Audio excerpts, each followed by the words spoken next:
The courtroom was silent, except for the sound of Hana's boots on the metal floor. She walked with her head high, even though everyone was staring at her. The other Valari officers looked at her with disgust. She had broken the most important rule of their empire. She had shown mercy to humans. Hana stood before the council of 7 judges. Their skin was pale blue like hers, and their eyes glowed with the same silver light. But unlike her, they had never questioned their orders. They had never felt doubt. "Officer Hana, daughter of High Commander Miran," the chief judge began. His voice echoed in the vast chamber. "You were ordered to eliminate the human prisoners in Sector 7. Instead, you let them escape. Do you deny this?" "No," Hana said. Her voice was steady. "I do not deny it." A murmur went through the crowd. Some officers shook their heads, others whispered to each other. Showing mercy to humans was considered the greatest weakness. Humans were the conquered species, and the Valari had ruled over them for 5 years now. The war had been quick. Earth had fallen in months.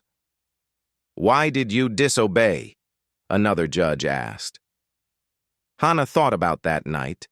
She had gone to the prison building with her squad. The humans inside were thin and scared. There were children among them, young ones who looked at her with huge, terrified eyes. Her commander had told her to activate the gas that would kill them all quickly. It was supposed to be efficient, clean. But when she stood there with her hand on the control panel, she couldn't do it. Something inside her refused. She thought about her own childhood, about being small and afraid. These humans had done nothing wrong except being born to the losing side of a war. "They were no threat," Hana said finally. "They were families, children. I saw no reason to kill them." "No reason?" The chief judge's voice was sharp. "They are human. That is reason enough. Every human alive is a potential enemy of our empire." "Then perhaps our empire is wrong," Hana said quietly. The room exploded with angry voices. Officers shouted. Some demanded her immediate execution. Others called for her to be exiled to the dead zones. Hana stood still, waiting for the noise to fade. She knew she had just made everything worse. But she was tired of pretending, tired of following orders that felt wrong in her heart. The chief judge raised his hand, and silence fell again. "You have disgraced your family and your rank," he said. "You have shown yourself to be contaminated by human weakness. Therefore, we have decided on a punishment that fits your crime." Hana waited. She expected death, or maybe life imprisonment in the deep cells where light never reached. "You will be exiled from Valari society," the judge continued. "Your military rank is stripped. Your honor marks will be removed, and you will be sent to live among the humans you love so much." Hana felt her stomach drop. Living among humans was considered worse than death for most Valari. They would see it as becoming less than nothing. "But there is more," the judge said, and now there was a cruel smile on his face. "You will be married to a human male. You will live as they live, eat as they eat, and exist as one of them. Perhaps then you will understand why we must remain separate from such primitive creatures." The crowd laughed. Some clapped. Hana felt her face burn with shame, but she kept her expression neutral. She would not give them the satisfaction of seeing her break. 3 days later, Hana stood in a transport ship heading to Earth's surface. Her honor marks had been burned off her arms, leaving pale scars. She wore simple gray clothes instead of her military uniform. Everything she had been was gone. The ship landed in a settlement zone. It was a place where humans lived under Valari supervision. The buildings were small and simple, made from recycled materials. Everything looked dull and brown. There were no tall towers like on her homeworld, no floating platforms or energy bridges, just dirt roads and basic structures. A Valari administrator met her at the landing pad. He looked at her with pity mixed with contempt. "Your husband is waiting," he said. "His name is Tae Yang. He works in the agricultural sector. The marriage will be recorded immediately." The ceremony took place in a small office. There was no celebration, no guests, no traditional words of blessing. Just paperwork. Hana signed the documents without reading them. What did it matter? Her life was already over. Tae Yang stood beside her. She hadn't looked at him directly yet. She didn't want to see what kind of human she had been chained to. Was he angry? Bitter? Did he hate her for being Valari? She wouldn't blame him if he did. When the administrator left, Tae Yang finally spoke. "My home is not far," he said in Valari language. His accent was thick but understandable. "Would you like to walk, or should I call for transport?" Hana was surprised he could speak her language at all. Most humans never learned it. They weren't required to. "Walk," she said. She wanted to delay arriving at whatever terrible place awaited her. They walked through the settlement in silence. Hana noticed humans watching them. Some looked curious. Others looked afraid. She didn't blame them either. She was wearing clothes that marked her as exiled, but she was still Valari, still one of the conquerors. Tae Yang's home was a small building made of clay and metal. It had 2 rooms from what she could see through the doorway. The sun was setting, painting the sky orange and purple. Hana had never paid attention to Earth's sunsets before. "This is the bedroom," Tae Yang said, showing her a small room with a simple bed and a window. "You can have it. I will sleep in the main room." Hana stared at him. "You're giving me the bedroom?" "Yes," he said simply. "You're probably tired from the journey." She didn't understand. She had expected demands. Expected anger or cruelty or, at minimum, coldness. He was human. She was Valari. Their people were enemies. Yet he spoke to her like she was a guest, not a punishment. "I don't need special treatment," she said stiffly. "It's not special," Tae Yang said. He smiled a little. It was a gentle smile that didn't reach his eyes. She could see sadness there. Old sadness that had settled in deep. "It's just how things should be." He left her alone after that. Hana sat on the edge of the bed and looked around the small room. There was a shelf with a few books. A drawing of mountains on the wall. Everything was clean and organized. Simple, but cared for. She heard Tae Yang moving around in the other room, preparing something that smelled like food. She heard water running. Normal sounds of normal life. It felt strange after years of military barracks and starships. Hana lay back on the bed and stared at the ceiling.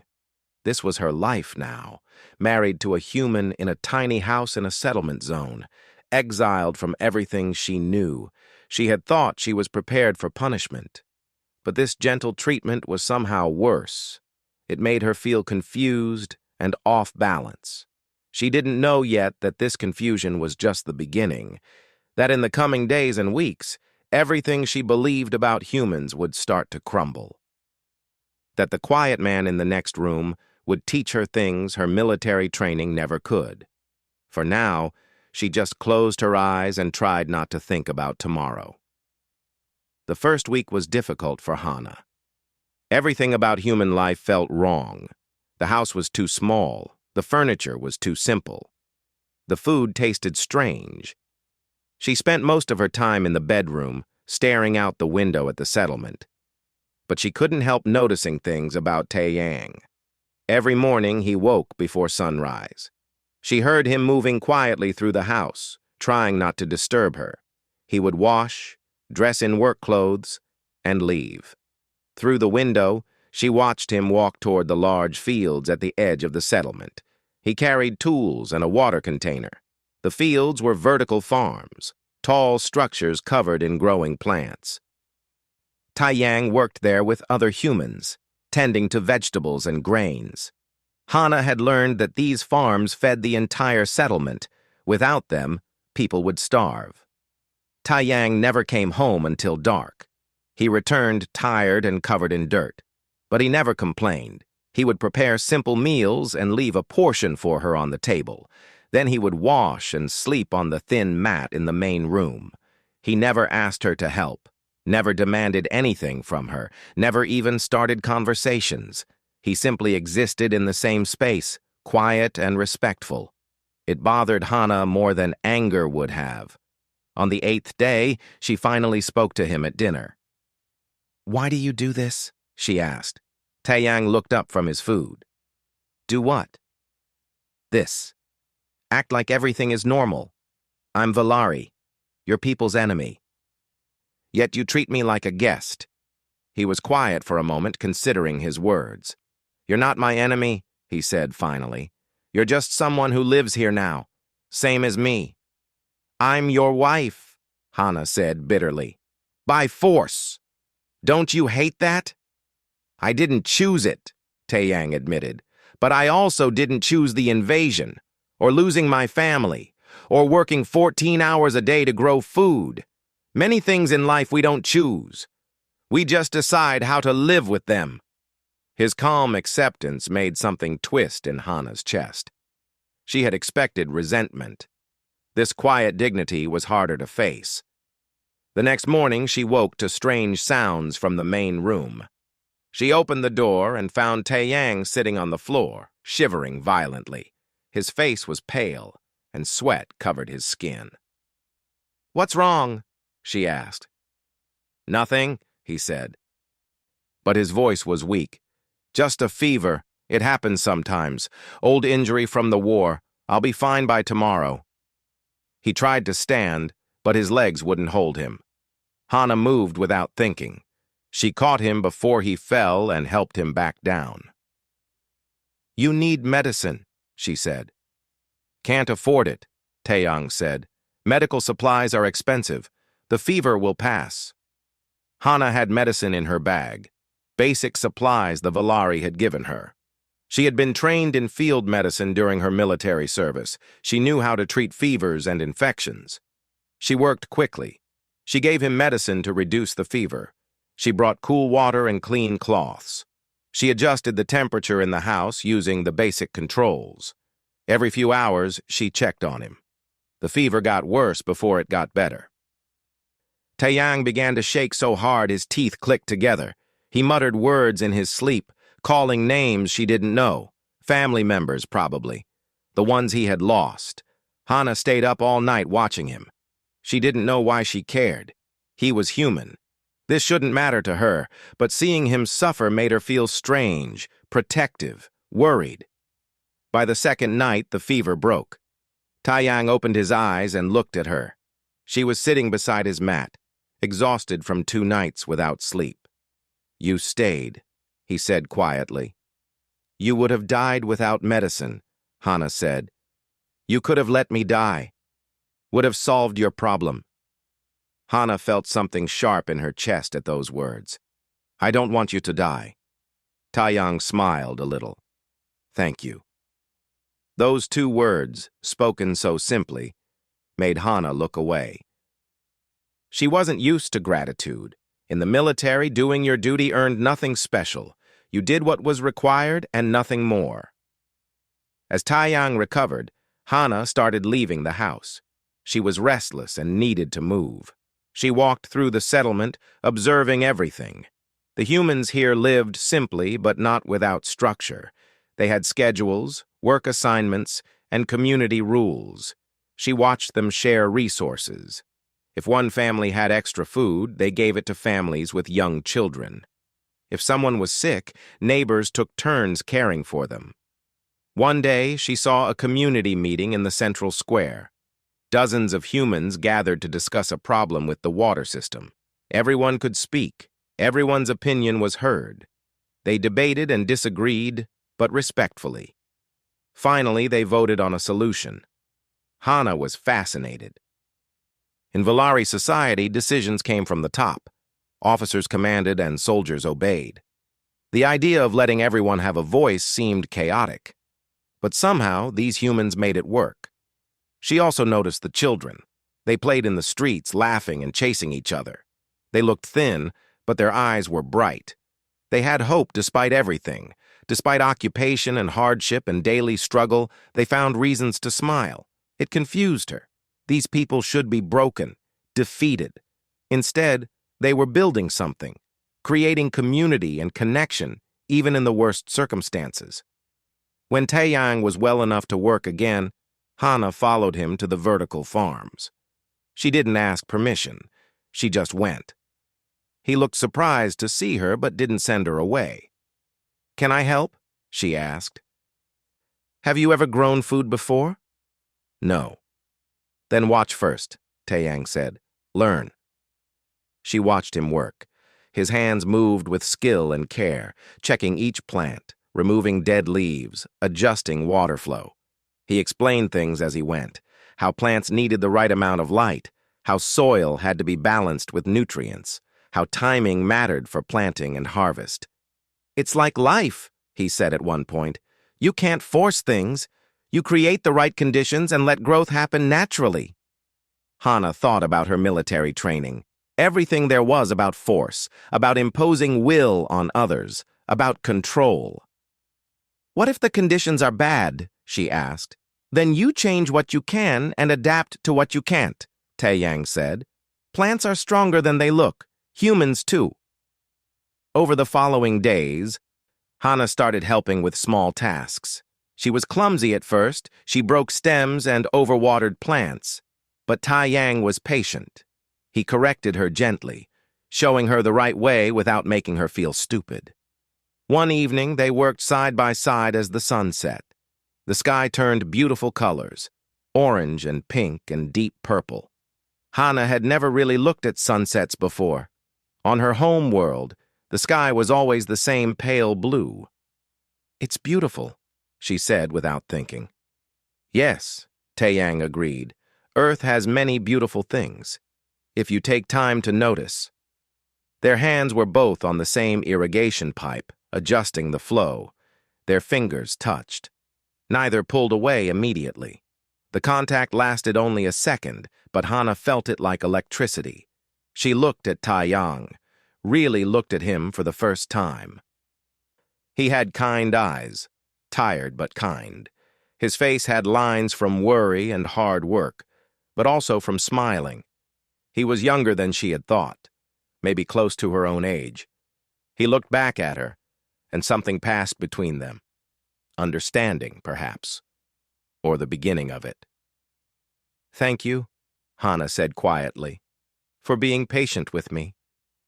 "You're learning fast," Taeyang said. "You're better at this than you think." They walked home together as darkness fell. For the first time since her exile, Hana felt something other than anger or shame. She felt curious, interested in what tomorrow would bring. She realized she had smiled today. Actually smiled. She couldn't remember the last time that had happened. Certainly not during her military service, not for years. That night she lay in bed thinking about the day.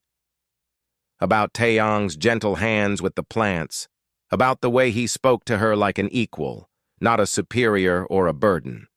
About human children playing in streets despite hardship. Maybe humans weren't as primitive as she had been taught. Maybe they had something her people had lost. Something about surviving with dignity and kindness intact. It was a dangerous thought, one that could change everything. But Hana let herself think it anyway. For the first time in a long time, she fell asleep without nightmares. 3 weeks after arriving at the settlement, Hana found herself thinking about crop yields. It was strange. A month ago, she had been planning military operations. Now she was calculating optimal planting density for vegetables. She sat at the small table in Taeyang's house, drawing diagrams on paper. Her military training had included resource management and logistics. She realized those skills could apply to farming just as well as to supply lines. "What are you working on?" Taeyang asked. He had just come home from the fields. "I was thinking about the vertical farms," Hana said. She felt almost shy showing him her work. "You said water is rationed, but I noticed the distribution system wastes a lot through evaporation. If you changed the angle of the pipes by 15 degrees and added simple covers, you could reduce water loss by nearly 30%. Taeyang looked at her diagrams. His eyes widened. "This could work," he said slowly. "We've been farming the same way since the occupation started. Nobody thought to change the angles." "I also mapped the sunlight exposure," Hana continued, warming to the subject. "Some sections get too much direct light while others get too little. If you rotated certain plant types between zones on a schedule, you could increase total yield." "Can I show this to the farm coordinator?" Taeyang asked. Hana hesitated. She was exiled Valari. Would the humans trust her ideas? "They might not listen to me," she said. "Then I'll present it," Taeyang said. "But the credit is yours." The next day, the farm coordinator studied Hana's plans. His name was Dae-hyun, an older man with gray hair and skeptical eyes. He asked many questions. Hana answered them all, explaining the logic behind each suggestion. Finally, Dae-hyun nodded. "We'll try it in one section first. If it works, we'll expand it." Over the following week, Hana and Taeyang implemented the changes together. They adjusted pipes, built simple covers from recycled materials, and reorganized the planting zones. Other workers watched with curiosity. Some helped. Others muttered that it was foolish to take advice from a Valari. But when the results came in, even the doubters fell silent. The test section produced 20% more food while using less water. The plants were healthier. The harvest cycle shortened by 3 days. Dae-hyun called another community meeting. This time, he asked Hana to explain her methods. She stood before dozens of humans, feeling their eyes on her. Some looked hostile, others curious. A few actually seemed grateful. "It's just efficient resource management," Hana said, keeping her voice steady. "Your farms were already good. I just helped optimize them."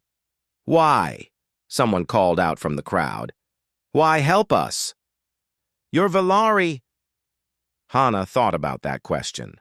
Why was she helping? A month ago, she wouldn't have cared if this settlement starved. "Because I live here now," she said finally. "If the farms fail, I go hungry too. It's practical, not charity." But that wasn't completely true, and she knew it. She was helping because she had started to care. Because watching children get enough to eat made her feel good. Because working alongside Taeyang felt right in a way military service never had. The community voted to implement her changes settlement-wide. Hana found herself spending every day at the farms, working with different teams. She taught them her methods. They taught her about Earth's seasons, about seed varieties, about soil composition. She learned their names: Minji, who managed the seed storage; Jinho, who maintained the irrigation systems; Yunji, who supervised the harvest teams. They started treating her less like an enemy and more like a colleague. Some even smiled when they saw her coming. In the evenings, Hana and Taeyang would sit together and plan the next improvements. They talked about crop rotation and pest management, but they also talked about other things, about their childhoods, their fears, their dreams. "I wanted to be a teacher before the war," Taeyang told her one night. "I studied literature and history. I loved learning about different cultures and ideas." "What happened?" Hana asked. "The invasion happened. My school was destroyed, my family." He paused, his voice catching. "They didn't survive the first month. I learned farming because it was the only work available, but sometimes I miss teaching. Miss books and ideas." Hana felt that sharp pain in her chest again, the pain she was starting to recognize as empathy. "I wanted to be an explorer," she admitted. "Before the military, I dreamed of traveling to new worlds and discovering things. But in Valari society, military service is mandatory for anyone from a commander family. I never had a choice." "Do you miss it?" Taeyang asked. "Your old life?" Hana considered. Did she miss the military? The rigid structure, the constant orders, the violence? No, she said, surprising herself. I thought I would, but I don't.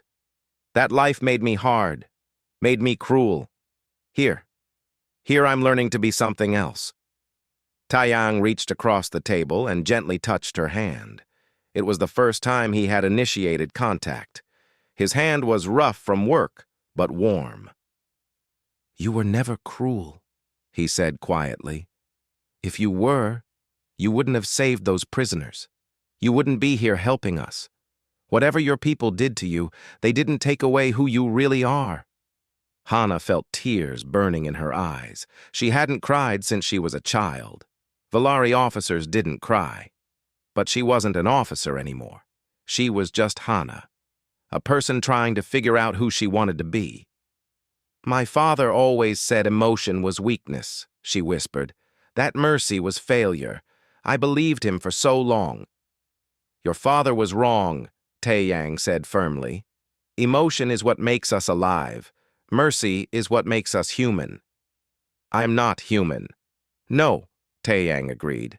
But maybe humanity isn't about species. Maybe it's about how you treat others, how you choose to live. That night, something shifted between them. The wall that had existed since Hana arrived began to crumble. They sat together longer than usual, talking about everything and nothing, about philosophy and farming, about pain and hope.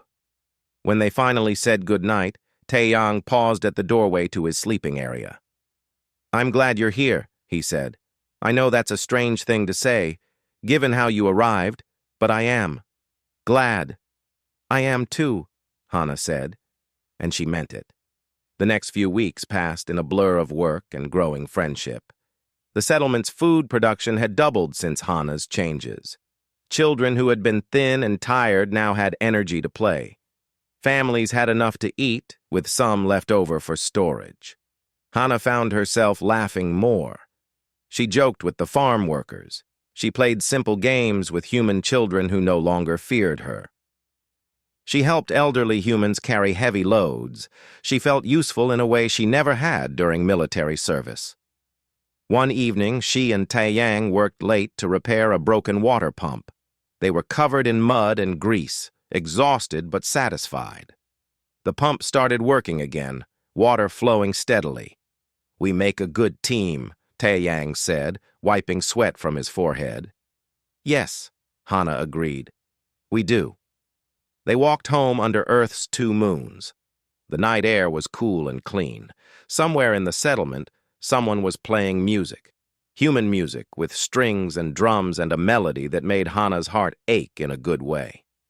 Taiyang began humming along with the distant music. Without thinking, Hana reached for his hand. This time, there was no work excuse, no accidental touching. She just wanted to hold his hand. He looked at her. Surprised but pleased, his fingers interlaced with hers naturally. Is this okay? She asked.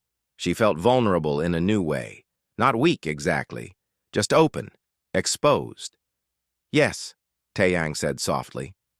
Very okay. They walked the rest of the way home hand in hand. When they reached the house, neither wanted to let go immediately.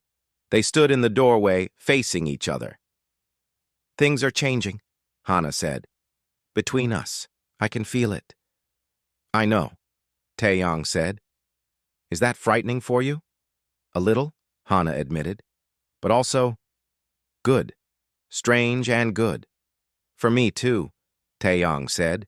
He lifted his free hand and gently touched her face. His thumb traced the pale scars where her honor marks had been burned away. Those scars had represented shame and loss. But under his gentle touch, they felt like something else. Like the price of becoming who she was meant to be. You're beautiful, Taiyang said. I've thought so since the first day, but I see it more clearly now. Hana had never been called beautiful. Valari valued strength and skill, not beauty, but the way Taiyang looked at her made her feel seen in a way she never had before. I don't deserve your kindness, she said. Yes, you do, Taiyang said firmly. Everyone does. That's what humans understand that your empire doesn't. Everyone deserves kindness. Everyone deserves a chance to grow into something better. They stood close together, the space between them charged with possibility. Hana realized she was happy. Actually, genuinely happy. After years of emptiness, her heart felt full. Tomorrow would bring new challenges. But tonight, standing with Taeyang in the doorway of their small home, Hana felt like she had finally found where she belonged. The inspection ships arrived without warning. 3 Valari military cruisers descended from the sky, their engines roaring across the settlement. Hana was working in the fields when she saw them. Her blood went cold. "What's happening?" Taeyang asked, coming to stand beside her. "Inspection," Hana said quietly. "They come to check settlements periodically, make sure humans are following rules, make sure exiles aren't causing trouble." "Will they hurt anyone?" "Only if they find violations," Hana said. But her voice was tight with worry. She knew these inspections could be brutal. Officers looking for any excuse to punish humans or reassert Valari dominance. The ships landed in the central square. Soldiers poured out, their weapons ready. Humans scattered, grabbing children and hurrying into their homes. Within minutes, the settlement became a ghost town. Only those with required jobs remained visible.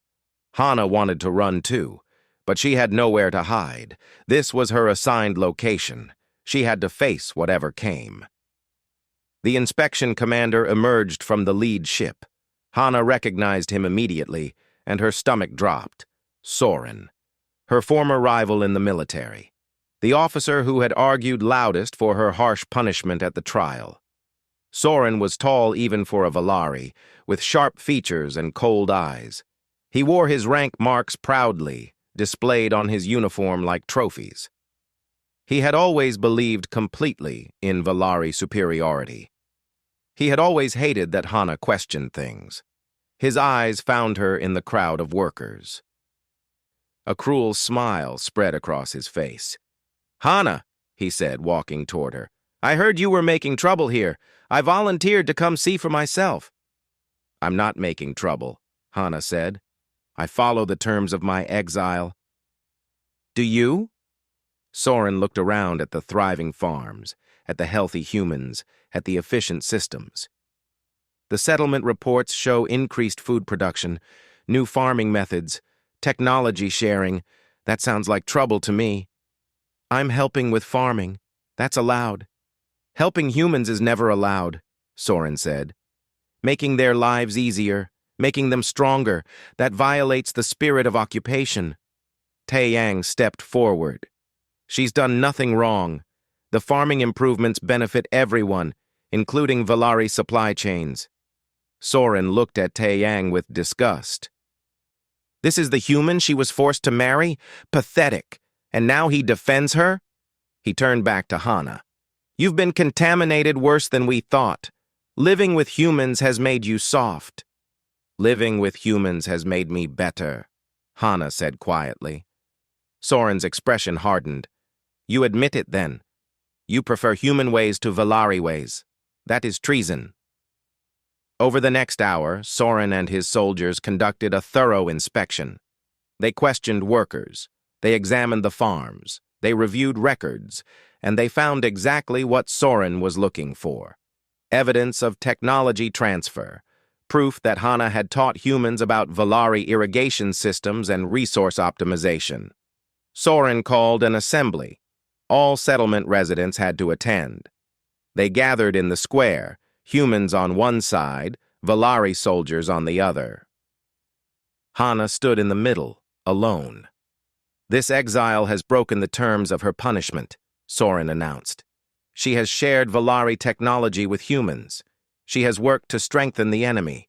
She has, by her own admission, adopted human values over Valari values." Murmurs ran through the crowd. Some humans looked afraid, others looked angry. Hana saw Taeyang trying to push forward, but soldiers held him back. "The penalty for what you've done is death," Soren continued. "But I'm not without mercy. I will give you a choice." "Here it comes," Hana thought. The trap. You can return to our home world, Soren said. You will serve as a low-caste worker. It's a hard life, but you'll live.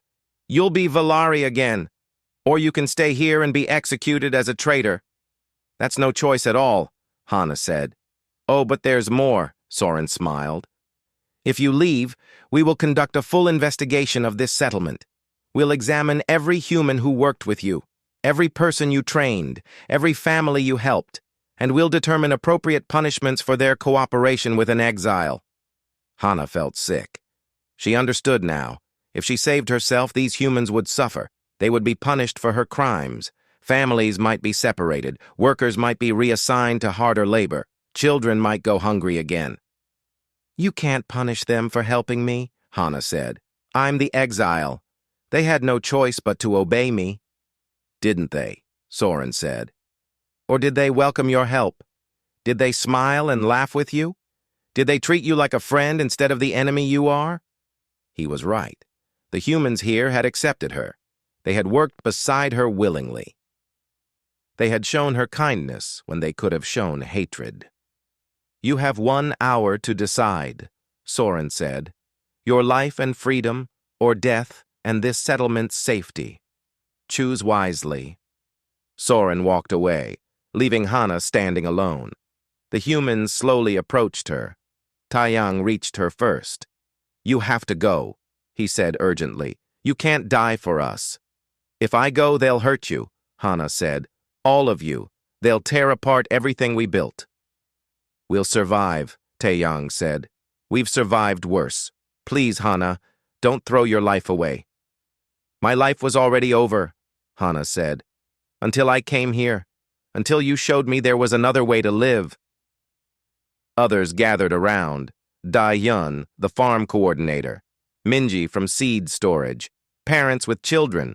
All the people she had worked with, laughed with, lived with. Listen to him, Dae-hyun said. Save yourself. We'll deal with whatever comes. But Hana was done running. Done choosing the easy path.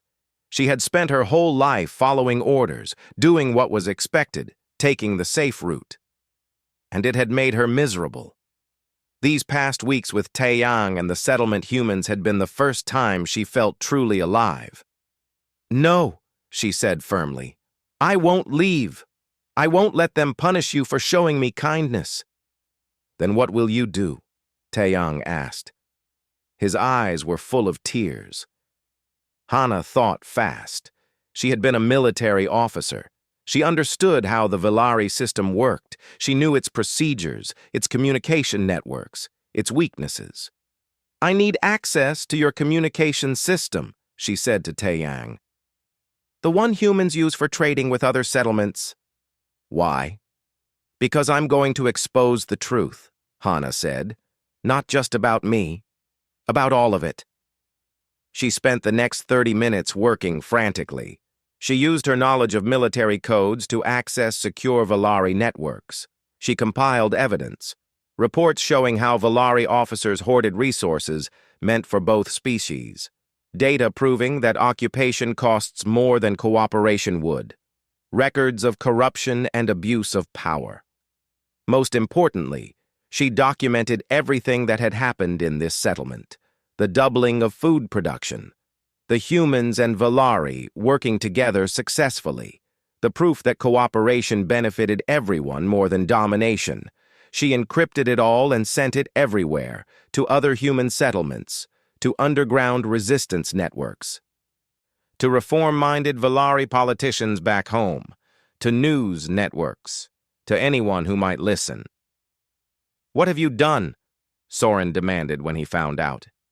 His face was twisted with rage. I've told the truth, Hana said calmly. Something you've always been afraid of. You've signed your death warrant. Maybe, Hana agreed. But I've also shown both our peoples that there's another way. That humans and Valari can build something together that's better than war. Soren ordered her arrested. Soldiers grabbed her arms roughly. Taeyang tried to fight them, but more soldiers held him back.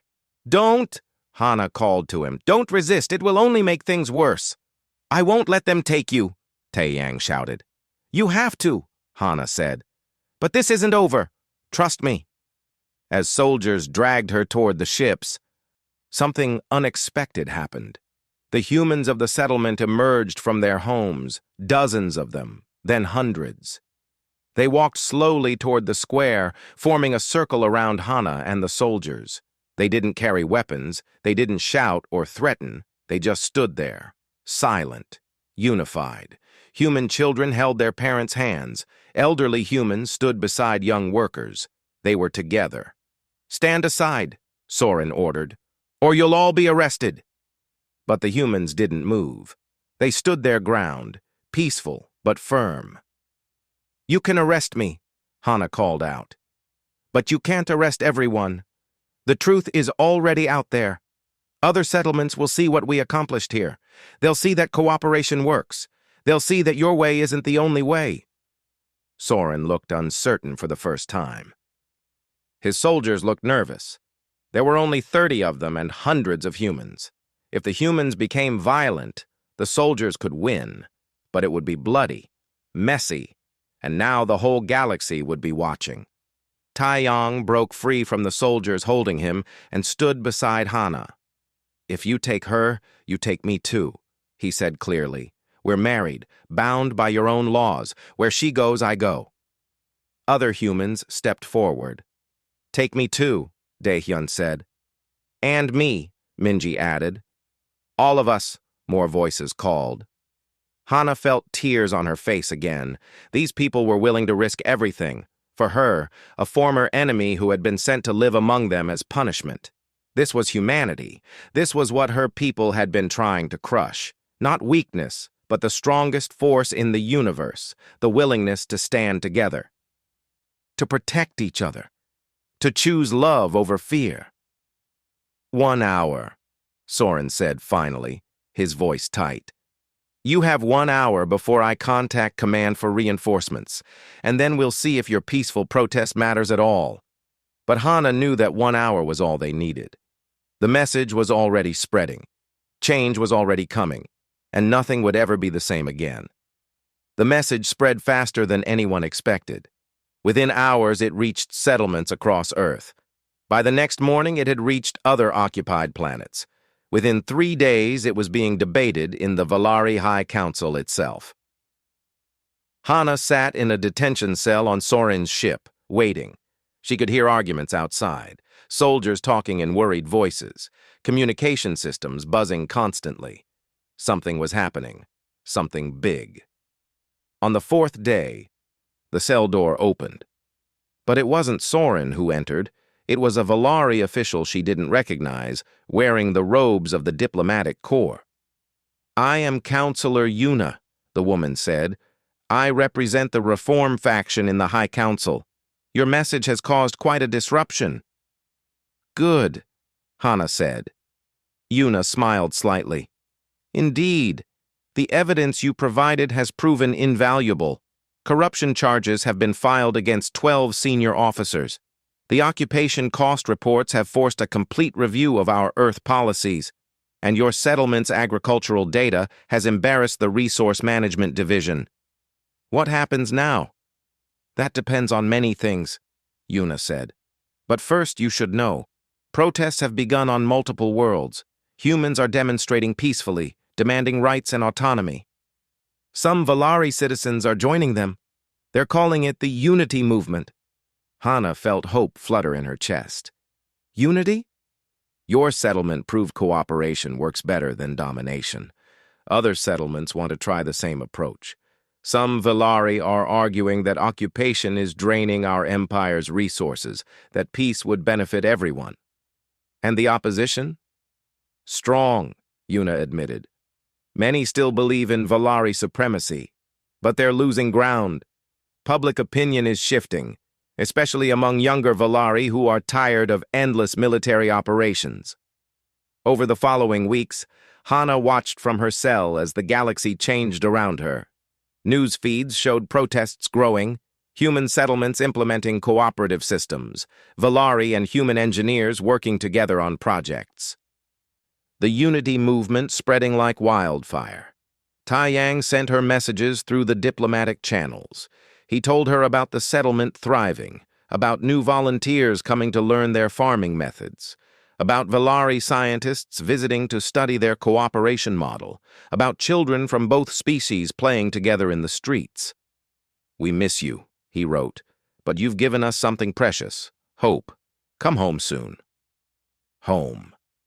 Hana realized he meant the settlement, the small house where they had lived and worked together. That was home now, not the distant world where she had been born.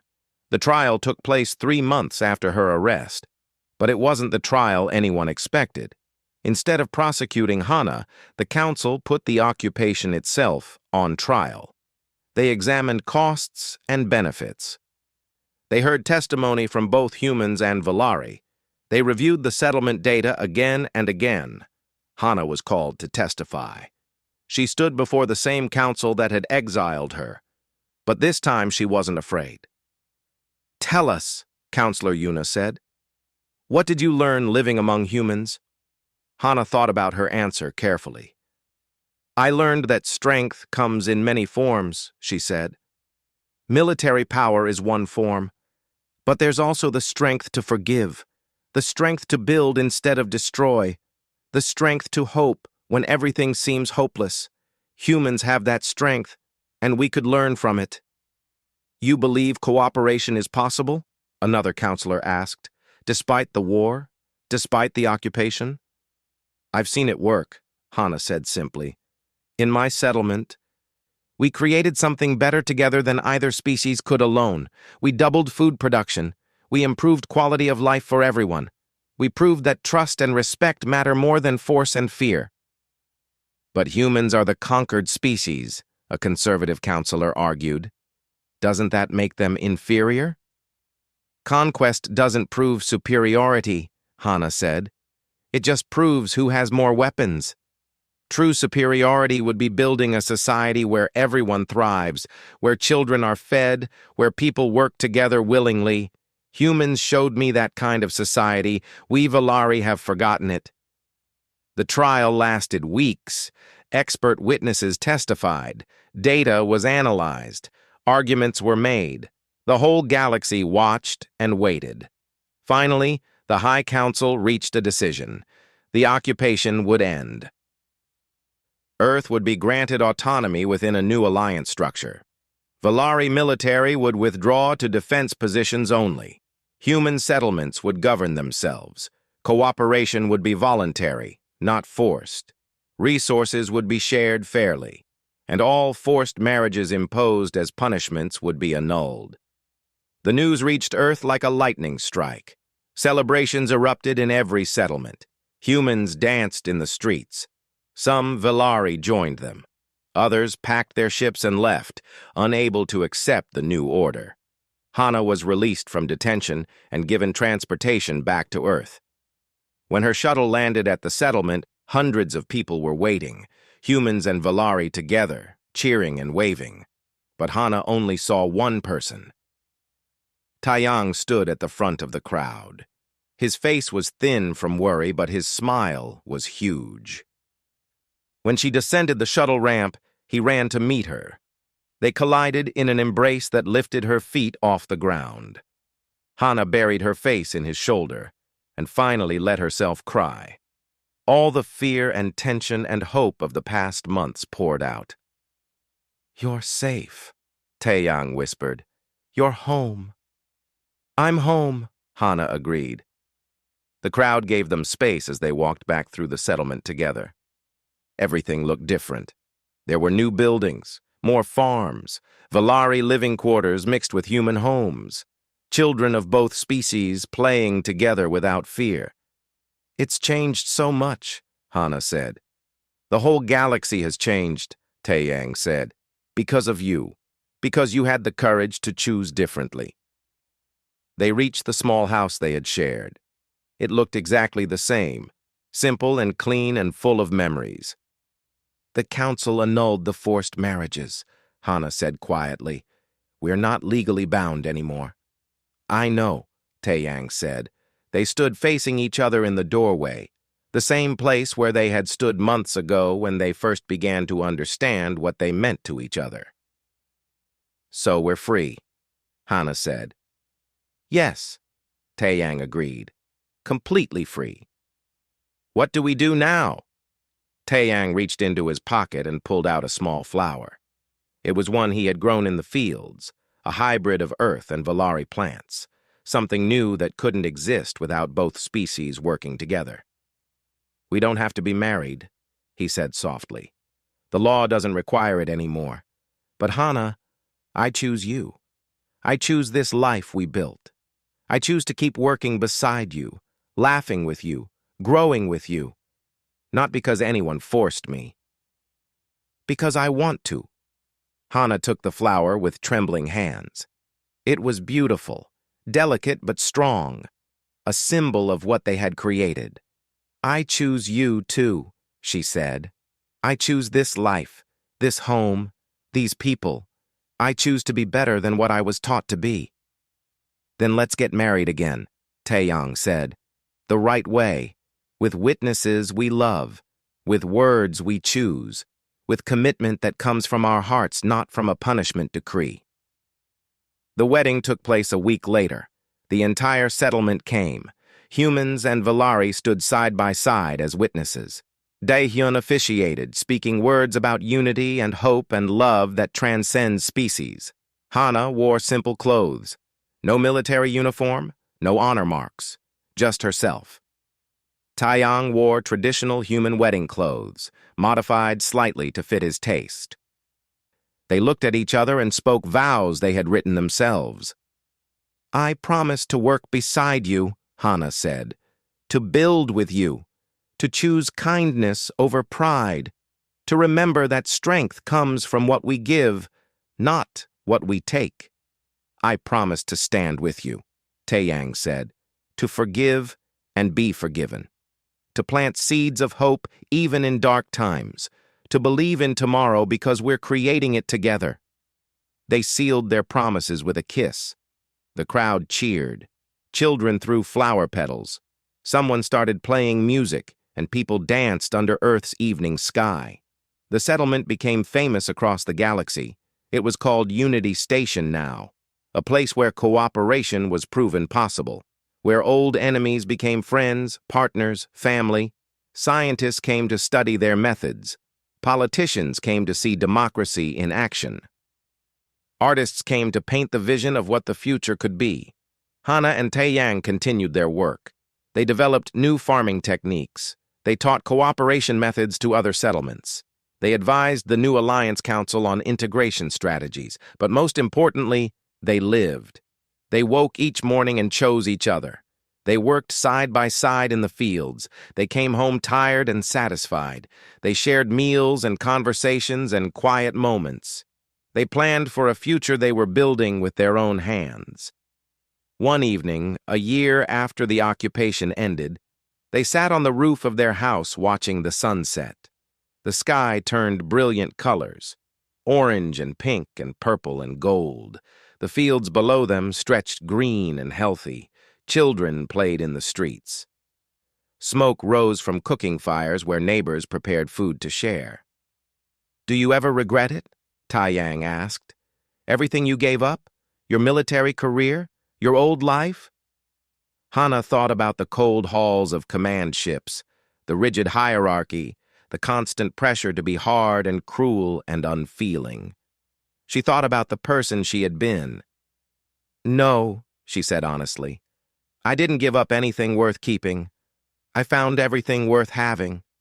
She took his hand. Their fingers interlaced naturally, the way they had so many times before. His thumb rubbed gently across her knuckles. "What do you want for tomorrow?" he asked. It was their ritual question.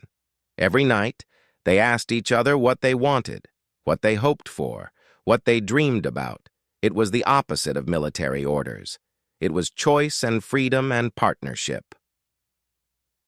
"I want to teach the new volunteers," Hana said. "Show them how to optimize the water systems.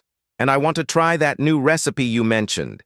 And I want to sit right here tomorrow evening with you and watch another sunset." All of that sounds perfect, Taeyang said. What do you want? Hana asked. Exactly what I have, Taeyang said simply. This life, this home, you. Every day I want to keep choosing this, choosing us. Then that's what we'll do, Hana said. Choose each other, choose kindness, choose to keep growing. They sat together as darkness fell and stars appeared. Both Earth's stars and distant stars from Hana's home world, all of them shining in the same sky. Proof that different lights could exist together, could share the darkness and make it beautiful. Below them, Unity Station glowed with warm light. Valari and humans moved through the streets, working, talking, living. Children laughed, music played, life continued, precious and fragile and full of hope.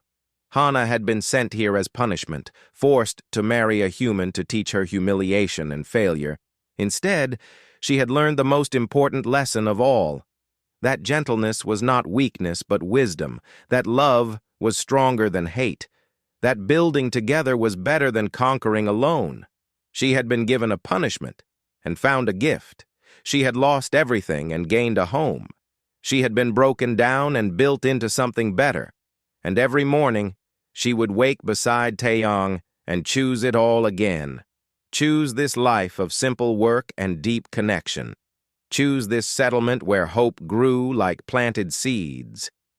Choose this revolution that started with one person deciding to be kind instead of cruel. The galaxy was still changing, still learning, still growing. But here, in this small settlement under these patient stars, Hana had already found what she was looking for. She had found where she belonged. She had found home. And it had all started with a gentle touch that changed everything.